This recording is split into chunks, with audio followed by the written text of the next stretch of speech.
there's nothing about a purely simple God that you need to get this problem going, right? You just imagine you have some necessary thing, and you boil that thing down to what it is essentially. And once you say that essential necessary thing is essentially the same across all possible worlds, and that thing is ultimately responsible for all the contingent things in the world,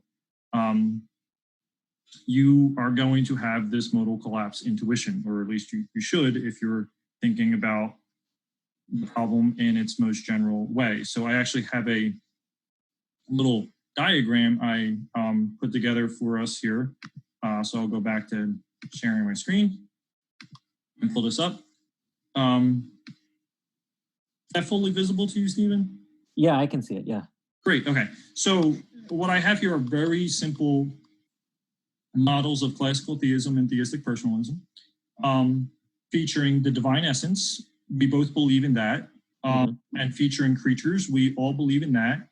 And also featuring divine, what I call divine accidents, if you will, which are, I mean, right, like if you're not a classical theist and you think that modal collapse is a big problem for advocates of Thomistic divine simplicity, then presumably you think it's the way it gets to not be a problem is if you have a more personalistic conception of God on which on which accidents inhere in God, changeable accidental features such as desires or intentions that can vary within God intrinsically across possible worlds, at least, if not across time, such that those accidents are ultimately the explanation for why creatures exist. So my red arrows here are supposed to be arrows of explanation, right, from explanandum.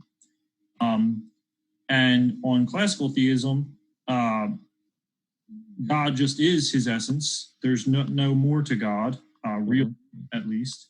And he is the explanation for every creature that exists. C1 through C3, or as many creatures as you need to illustrate the principle.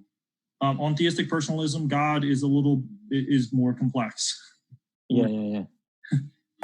He has his accidents, and then the divine accidents, perhaps together. I mean, I could have drawn more red arrows around from the divine essence to the creatures, but the point here is, right, that the divine accidents are playing some kind of explanatory role, because if they're not, then clearly the theistic personalist is in the same boat as the classical theist. But then you can ask the same kind of question, right? I mean, the reason why this is no good as an objection to classical theism is you could then ask exactly the same question about the explanation between the divine, the role the divine essence plays in the explanation of the divine accidents. Where did the divine accidents come from? Where did God get his beliefs? Where did God get his intentions, and so forth? If not across time, then at least what's the ground for there being different possibilities for what God could intend or desire or so on. And now, I guess the key point here, right, is that whatever the theistic personalist is going to say about how the divine essence generates these various divine accidents of desiring or willing or intending that ultimately give you all the modal differences across possible worlds and creatures, we can just cut out the middleman. Divine simplicity can just cut out that middleman and give that exact same explanation about how the divine essence emanates creatures, generates creatures, creates creatures directly, right? It's just, right, it's just, this is why I made a diagram, it's just a feature of how it's all structured out. There's no way you give an explanation for how things get explained here without also giving us, without it making it possible for the classical theist to just switch out the terms in that explanation and give the same kind of explanation right here. And in fact, I think this goes further than just illustrating that the problem is a problem for everybody. I think it shows you how classical theism is ultimately a simpler theory, a more explanatorily conservative theory than theistic personalism. It's actually, the classical theist actually has an advantage over theistic personalism here, because if you can get your explanation going like this, why posit these, right? There's no reason to posit divine accidents unless they give you some kind of explanatory advantage, and they just don't, unless the only way they give you some kind of explanatory advantage is if you say that there is no explanation going from the divine essence to the divine accidents. The divine accidents are brute. But that's to go from the frying pan into the fire.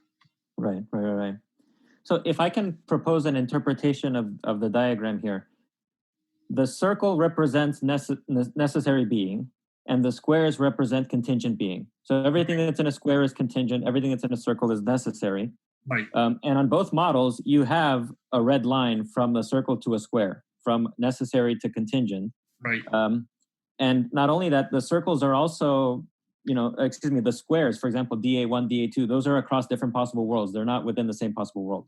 Right. So on both models, you have necessity grounding different contingent realities across possible worlds without itself becoming different or without itself being otherwise. So this is a problem, whether you adopt neoclassical theism, whether you adopt classical theism, whether you have any notion at all of a relation between necessary and contingent being, right? You have to, like I phrased it in a post on Facebook, in order to avoid modal collapse and to avoid making contingency just a brute, groundless fact, you have to admit that the relation between necessity and contingency is indeterministic across possible worlds. In other words, the necessary factor can remain the same, even though the contingent factor as grounded can be different across possible worlds. Yeah, I like this a lot. And I think also that this shows that theistic personalism doesn't escape the modal collapse. It doesn't escape the explanatory difference principle or whatever, because you can just reformulate the problem about explanatory difference by including the divine intention. It's also a contingent reality. And it also has to stand in some relation to the necessary divine essence. And that relation, in order to avoid modal collapse, is going to have to be indeterministic. It's going to have to be, it's going to have to be in such a way that the explanandum can be different while the explanans stays the same. Yeah, now I should note, another way out, of course, is to somehow posit differences in the very divine essence itself. But to say that there are differences in the divine essence is to say that God doesn't exist in every possible world and makes of him, in the quite literal sense, a creature. Obviously, classical theists are somewhat notorious for saying that every version of theistic personalism makes God a creature. But a theistic personalism, which started to posit differences in the divine essence itself and therefore make God contingent, make him contingently existing, would be to make God in a creature in the most robust sense possible, I think. Right. You might think that there could not possibly be differences in essence, because essence is supposed to be that precisely, immutable, unchangeable definitional factor of a thing. And essence is precisely what cannot change about a thing while it remains what it is. Yeah, and once you do that, like if you want to just have your entire ontology consist of contingent beings, that's an option that's been on the table since as long as atheism has been a thing. That's what atheism is. Like all my everything in my ontology is contingent. That's Bertrand Russell. There's just a universe, and that there's a universe, and that's all there is. That's all there is to my explanation, etc., etc. Right? I think that is atheism.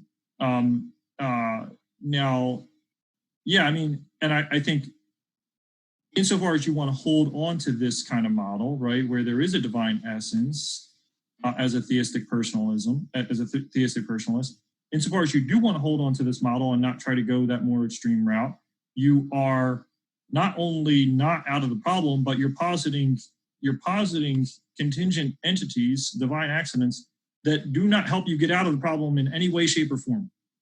And so this theory is simpler. It's more explanatorily concise.